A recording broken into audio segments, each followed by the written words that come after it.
Assalamualaikum warahmatullahi wabarakatuh.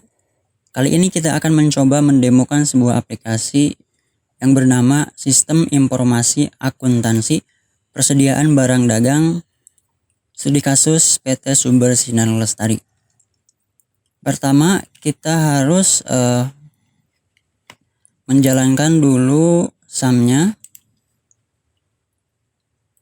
Selanjutnya, di sini saya mempunyai sebuah shortcut dari program aplikasinya, di mana ini merujuk kepada project program aplikasi. Nah, di sini saya telah membuat sebuah program exe di bagian disk. Nah, di sini ada aplikasi sia.met.exe yang telah saya buat menggunakan Launch4j. Nah, di sini saya menggunakan Launch4j untuk membuat sebuah file exe dengan menginputkan program aplikasi akuntansi persediaan barang dagang .jar. Nah, ketika ini dijalankan, maka otomatis akan mengeksekusi program tersebut.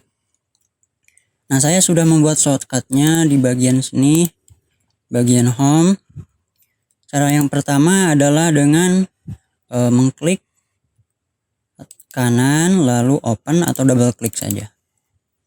Nah, di sini ada splash screen yang akan maju dan masuk ke bagian home login. Di bagian home login ini ada beberapa informasi yang disajikan, yaitu ada username, password, dan hak akses. Sedangkan untuk hak akses, ada beberapa hak akses. Di sini adalah ada admin, marketing, logistik, dan finance atau bagian keuangan. Selanjutnya kita akan melakukan pengujian terhadap form login ini.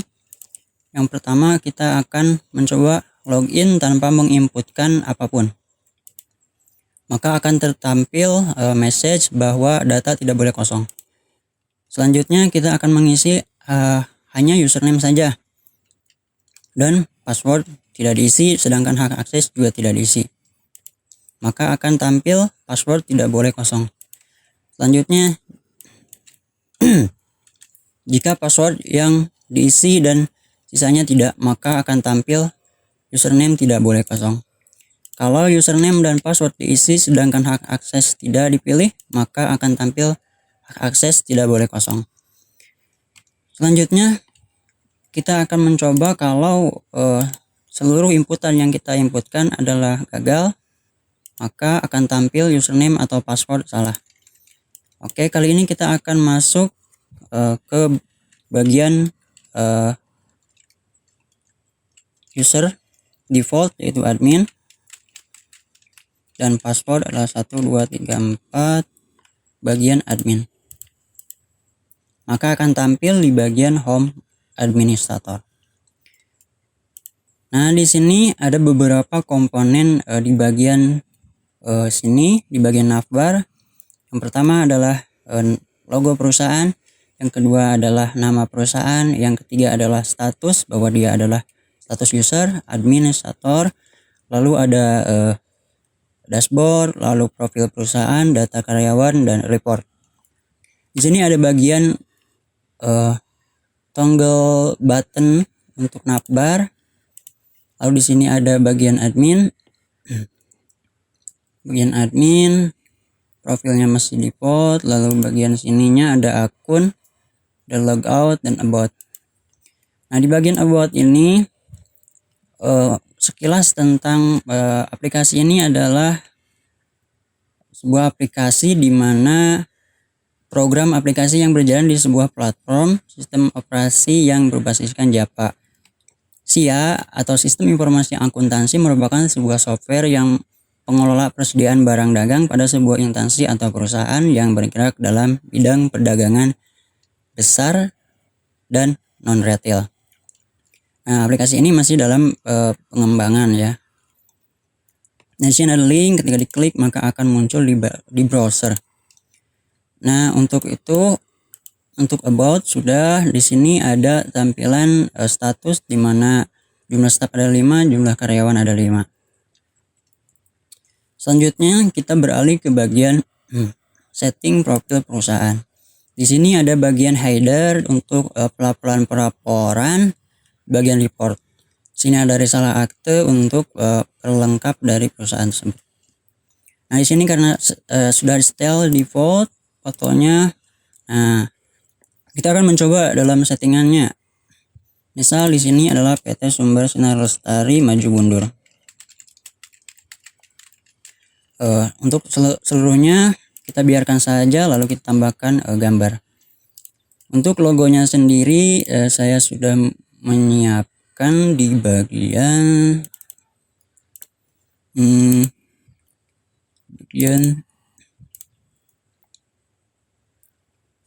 net browser admin project.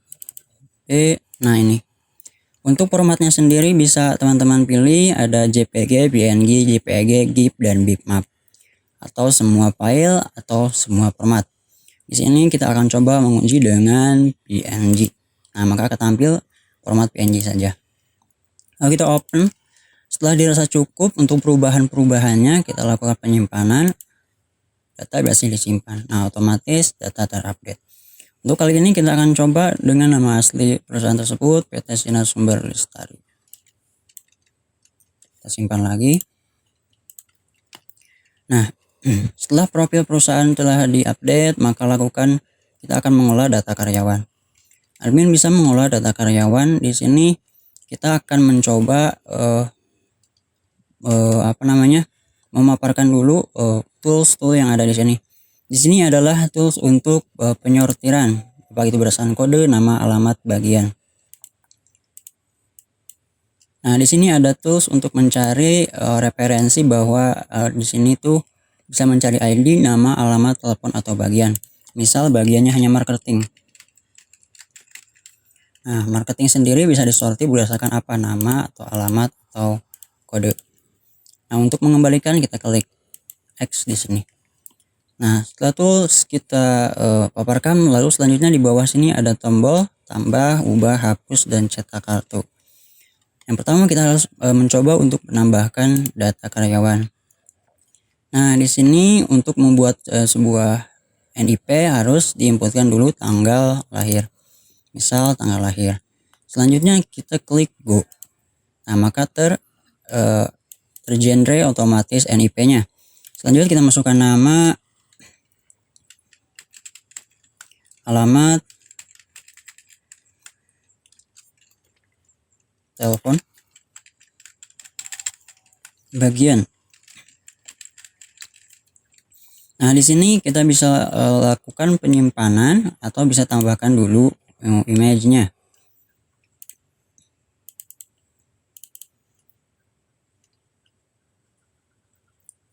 Misal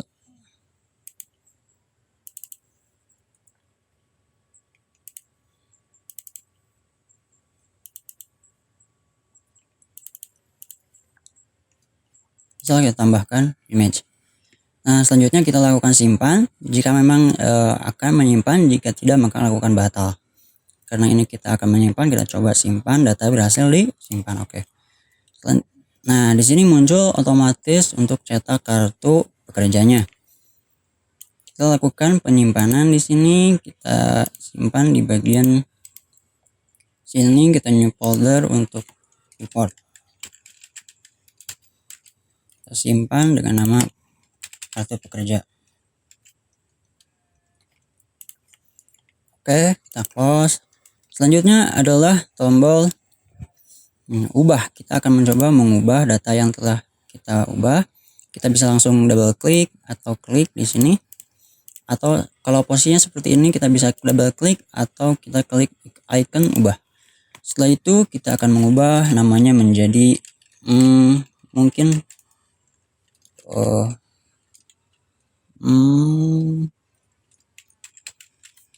oke, kita ubah, lalu kita otomatis ini jadi kosong ya. Kita simpan, data masih diubah. Nah, udah diubah. Selanjutnya kita akan mencoba menghapus data. Setelah kita mengubah, lalu kita akan coba menghapus data. Hapus, data berhasil dihapus. Selanjutnya dalam posisi seperti ini kita bisa mencetak kartu berdasarkan yang kita select. Nah, kita select. Selanjutnya setelah data berhasil kita tambah, ubah, hapus, dan cetak, lalu kita masuk ke bagian staf. Nah, bagian staf ini adalah karyawan yang sudah memiliki akun login ke bagian-bagiannya. Di sini sama ada fitur-fiturnya sudah saya jelaskan. Selanjutnya kita akan mencoba untuk menambah data.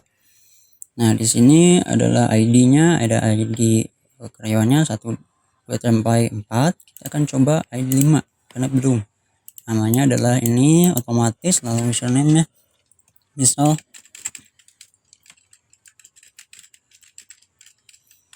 passwordnya harus sama, kita simpel saja. Bagaimana kalau beda? Kita akan coba simpan misal admin, statusnya nonaktif aja. Nah, maaf password tidak sama, masukkan kembali. Oke, terus sama. Oke, simpan. Nah, di sini ada juga tombol hidden dan show, kita simpan. Data berhasil disimpan. Untuk ubah sama, kita bisa langsung ubah passwordnya misal jadi B, tadi A jadi B, kita disimpan. Selanjutnya kita akan mencoba menghapus, data berhasil dihapus. Selanjutnya di bagian admin ini akan mengelola data laporan. Laporan yang tersedia untuk admin adalah data karyawan, staf, salah akte, dan kartu pekerja. Misal kita akan mencetak kartu karyawan. Data karyawan itu bisa dicetak berdasarkan semua per bagian atau per alamat. Misal kita akan cetak semua. Nah, ini adalah semua, akan cetak semua. Selanjutnya kita akan cetak berdasarkan bagian saja. Misal marketing, kita cetak. Nah, di sini hanya marketing saja. Selanjutnya berdasarkan alamat. Misal alamatnya ada Cianjur, cetak, maka akan Cianjur saja.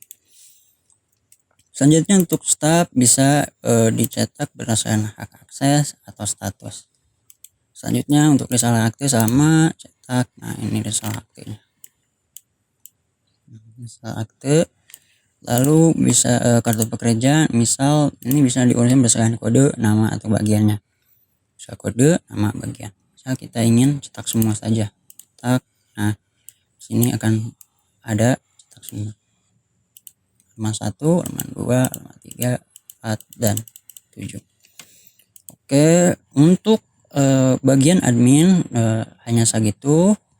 Selanjutnya kita akan melakukan coba untuk login ke bagian admin yang lain. Misal ini kan udah ada admin, bagian admin, username-nya adalah A, administrator aktif. Kita lakukan logout ya, username-nya A, simpel saja, passwordnya A, dan admin login.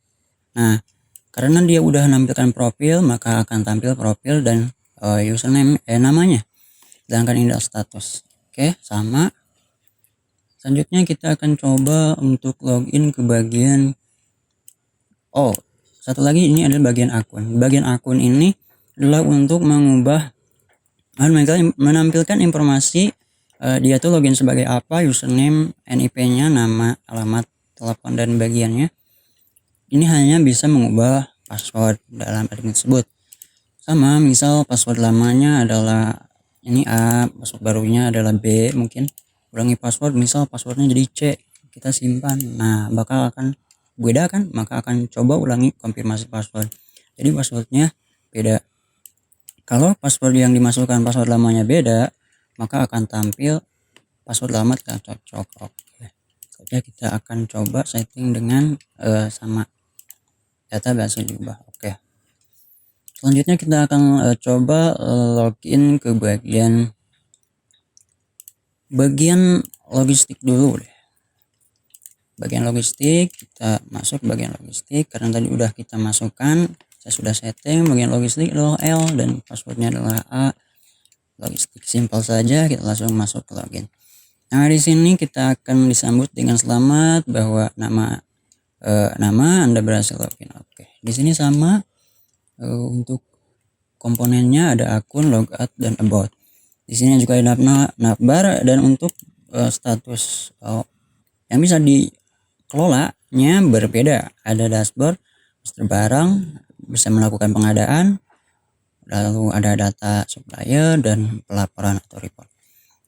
Di bagian dashboard ada namanya informasi mengenai jumlah supplier, jumlah kontrak supplier terhadap pengadaan barang, lalu ada permintaan barang dari marketing, lalu ada daftar barang. Di sini ada barang minimal. Nah, di barang minimal ini tersetting bahwa dari stok 0 sampai 50. Jadi kalau stok kurang dari 50 maka akan tampil di sini. Atau kita bisa setting misal sampai berapa nih, bisa 100. Nah, maka akan tampil 100. Nah, ini untuk menampilkan semua gitu. Defaultnya atau 0 kita sampai 50 saja lagi. Tampil 50. Selanjutnya setelah bagian dashboard masuk, kita mengelola data. Misal kita masuk ke data master barang deh. Master barang ini untuk permintaan barang di sini adalah permintaan yang dilakukan oleh bagian marketing untuk melakukan penjualan. Nah, di sini untuk lebih jelasnya nanti kita akan bahas. Pengiriman barang adalah semua informasi yang akan kita lakukan untuk mengirim barang setelah melakukan penjualan. Untuk terima barang adalah menerima barang dari supplier setelah melakukan pengadaan. Untuk komponen ketiga ini kita akan bahas nanti. Untuk sekarang adalah menambahkan stok barang dulu. Di komponen stok barang di sini sama komponennya, ada tools, ada untuk mengurutkan, untuk mencari referensi, misal untuk unit, untuk sentimeter saja, atau bisa stok atau mereknya apa gitu, cari aja. Nah, di sini tuh ada tools lagi untuk mencari stok, jumlah stok antara berapa sampai berapa. 1 misal sampai 100, sampai 0 100. Nah, gitu. Selanjutnya di bagian bottom ada tambah, ubah, dan hapus. Standar saja. Di bagian sini kita akan coba untuk menambahkan data barang. Untuk data barang, misal kita ingin menambahkan apa ya? Misal kita akan menambahkan kabel juga, tapi jumlahnya namanya adalah kabel flex, namun tipenya beda. Misal tipenya adalah 14. Mungkin mereknya beda juga. Mereknya adalah kabel merek Bakpao. Misal stoknya adalah, misal stoknya 0. Kalau 0 otomatis ditampilkan di situ. Misal stoknya ada 100 dah. Nah, untuk unitnya bisa dilihat di sini, bisa kita pilih. Jika unitnya tidak tersedia, maka kita bisa melakukan penambahan. Di sini misal unitnya adalah apa yang belum long, misal bahasa Inggris dikit ya gitu, simpan data berhasil disimpan, maka di sini akan ada long. Nah, long. Tapi kalau misal long itu apa gitu, hanya kita bisa langsung hapus.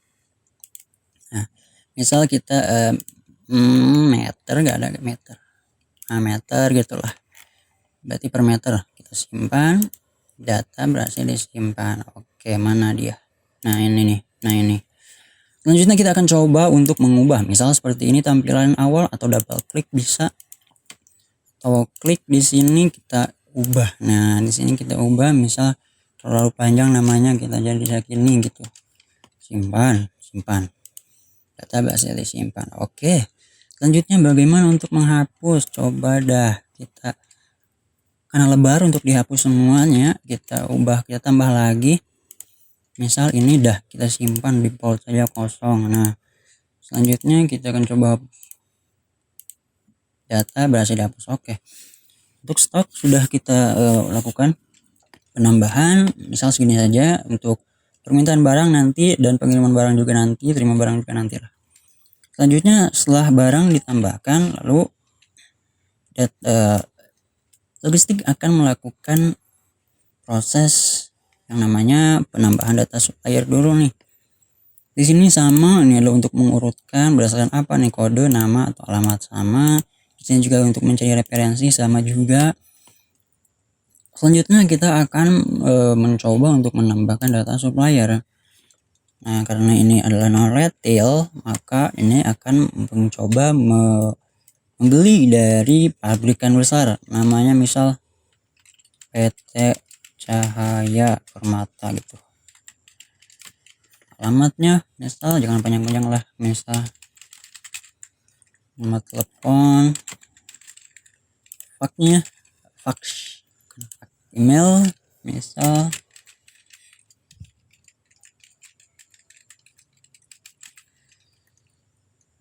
nomor rekening, banknya misal, ya kita simpan. Data berhasil disimpan, oke, dengan ID otomatis. Selanjutnya kita akan coba untuk mengubah misal Cahaya Permata Indah, simpan, oke, data simpan. Selanjutnya untuk menghapus, karena kita lebar, untuk menghapus ini kita akan coba untuk menambahkan data asal, simpan. Nah, di sini kita akan hapus, data berhasil dihapus. Oke, selanjutnya sudah melakukan kontrak dengan ID supplier 5, maka kita akan coba untuk menambahkan kontrak. Di sini adalah daftar yang sudah melakukan kontrak. Coba kita akan tambah. Nah, di sini tuh ada ID kontraknya otomatis. Ini adalah tanggal kontrak, mau tanggal sampai berapa.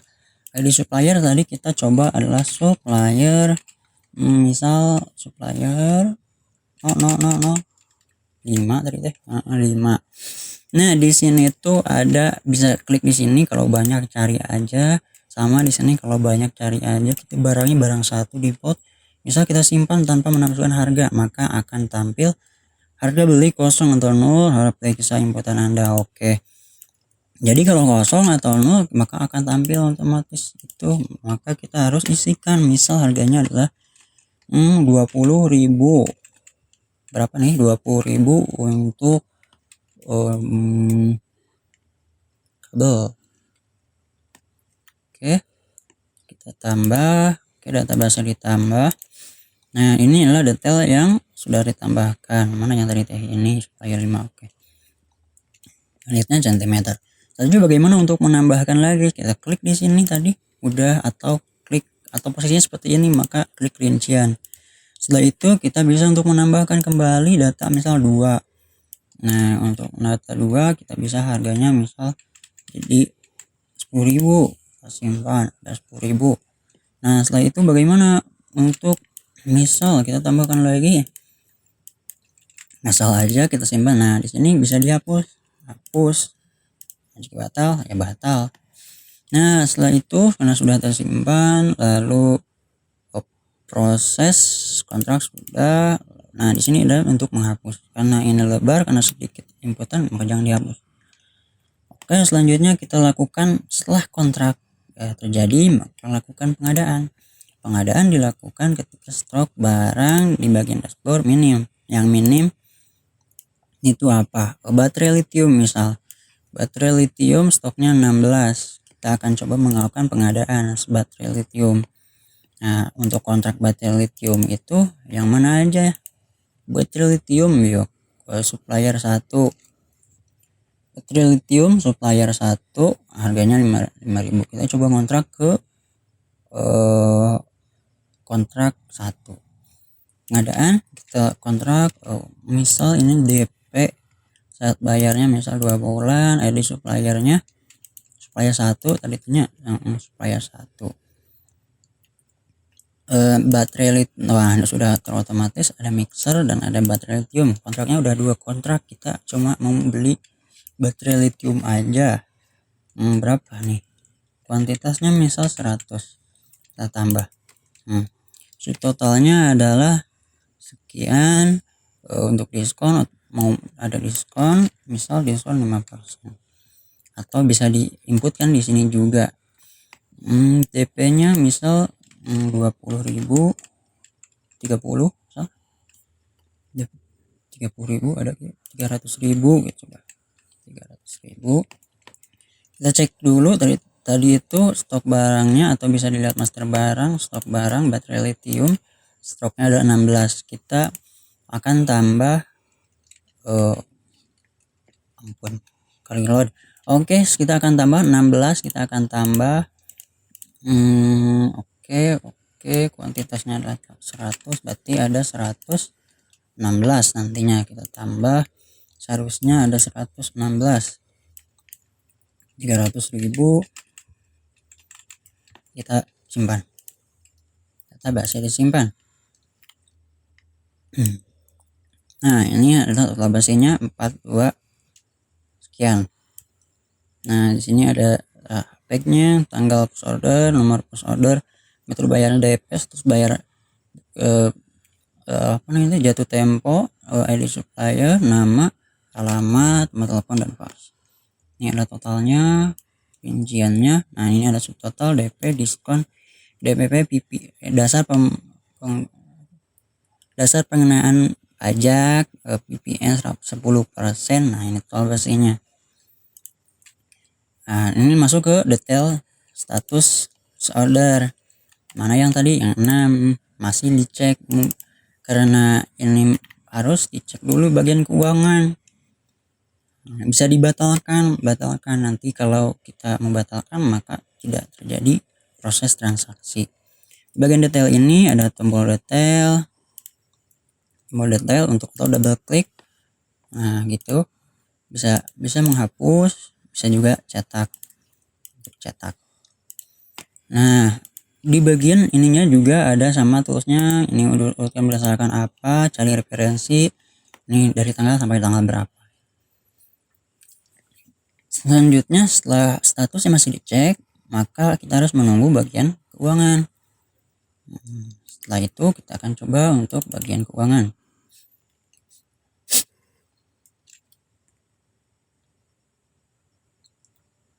Nah, di bagian keuangan kita sudah membuat user, namanya adalah finance. Passwordnya adalah A, sama ininya adalah finance. Login. Selamat, kita bisa login. Nah, ini adalah permintaan pembayaran DP logistik yang tadi nih kita lakukan pengadaan. Selanjutnya kita akan coba memaparkan dulu bagian-bagian dalam form logistik ini. Di sini sama, ada navbar, ada profil dan nama, ada akun, logout, dan about. Nah, di sini ada sama status, ada dashboard, ada ikhtisar keuangan, dan pembayaran dan report. Nah, di sini ada permintaan pembayaran logistik, DP logistik. Ini adalah pembayaran DP marketing. Ini utang jatuh tempo, ini utang jatuh tempo. Selanjutnya kita akan coba untuk melakukan pembayaran DP dulu. Nah, kita masuk ke pembayaran. Nah, di bagian pembayaran ada pembayaran piutang dan pembayaran utang. Kita masuk ke bagian pembayaran utang dulu. Pembayaran utang di sini ada yang namanya permintaan pembayaran yang tadi. Setelah itu ada telah dibayarkan, yang telah dibayarkan. Kita lakukan penambahan. Nah, di sini kita tambah data dulu. Bayar, maksudnya bayar DP, nomor invoice kita dapat dari bagian kita dapat dari customer. Nomor tagihannya misal 1 2 3 4 5, nomor fakturnya misal. Nah, selanjutnya nomor rekening dari nomor rekening customer, bank customer. Ini nominalnya. Supplier, ini nominal uangnya. Selanjutnya di sini tuh ada komponen bukti pembayaran DP, nomor bukti pembayaran DP, tanggal pembayarannya. Ini adalah nomor push order yang di bagian logistik lakukan. Tanggal push order, ini ID suppliernya, nama ID supplier. Di sini ada tools untuk mencari permintaan pembayaran dari tanggal berapa sampai berapa. Langsung klik go. Ini ada tools untuk mencari berdasarkan nomor bukti pembayaran DP-nya dari tanggal berapa sampai tanggal berapa. Selanjutnya kita lakukan pembayaran nih, kita simpan. Nah, di sini muncul bukti pembayaran DP laporannya.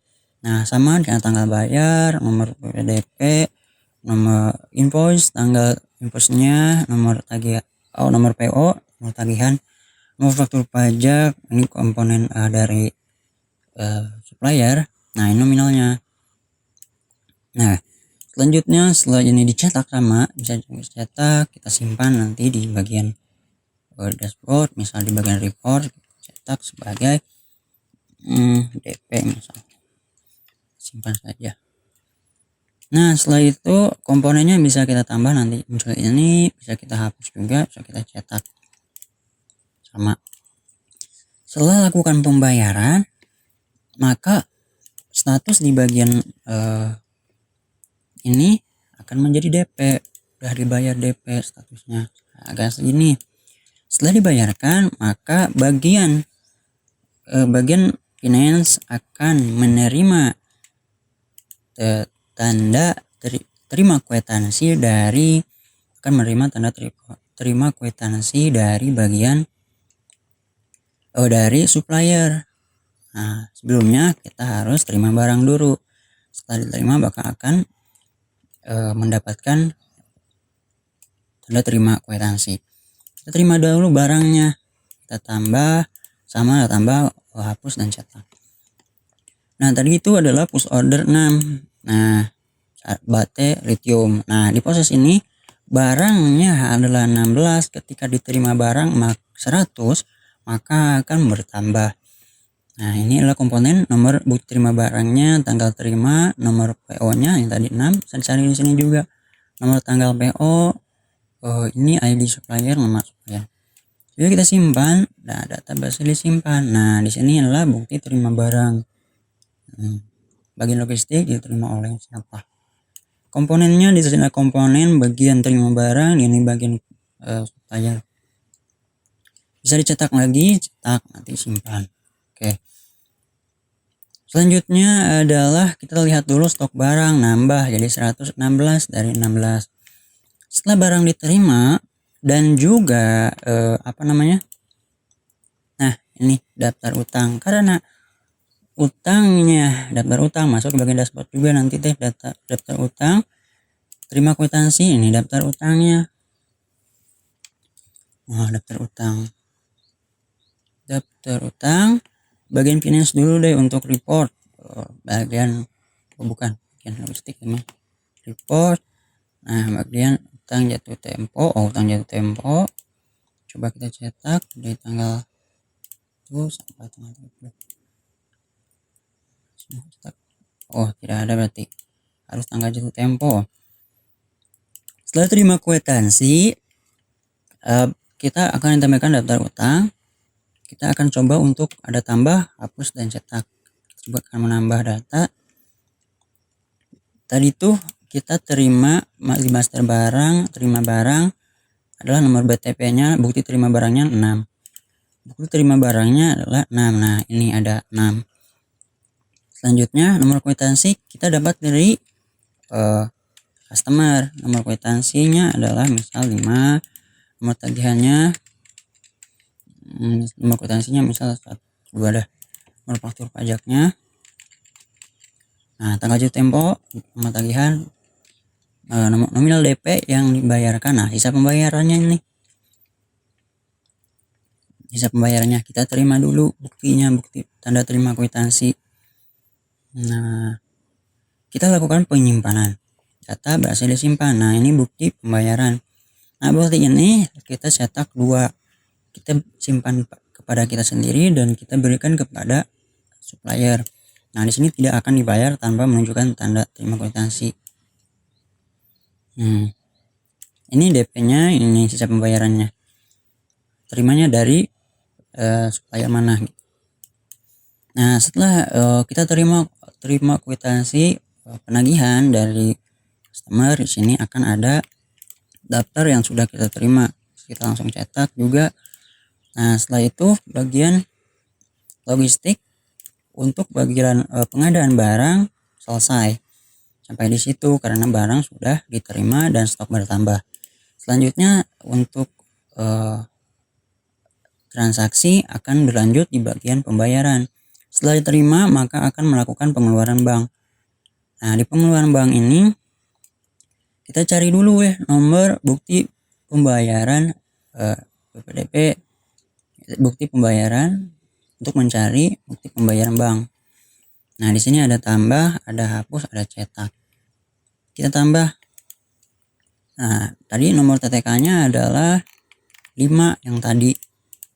5, otomatis 5 ada nomor cek atau giro. Nah, di sini ada nomor bukti pembayaran DP, tanggal pembayaran DP-nya, bukti pengeluaran bank, tanggal pengeluarannya, nomor TTK kalau banyak kita cari, yang disuplainya otomatis, namanya juga otomatis. Nomor cek giro misal kita kasihkan nominalnya berapa, nominal sisa pembayarannya adalah 42 sekian. Nah, kita simpan. Nah, data berhasil disimpan. Nah, setelah kita bayar pengeluaran bank, maka otomatis lunas. Nah, di sini ada informasi pengeluaran bank nominalnya sekian. Ini adalah kepada ID, kepada supplier siapa. Kita bisa cetak. Nah, setelah itu untuk proses pengadaan cukup di sekian. Karena prosesnya seperti itu. Selanjutnya kita akan melakukan membahas proses piutang ya. Nah, proses piutang kita akan bahas di bagian finance, di bagian marketing.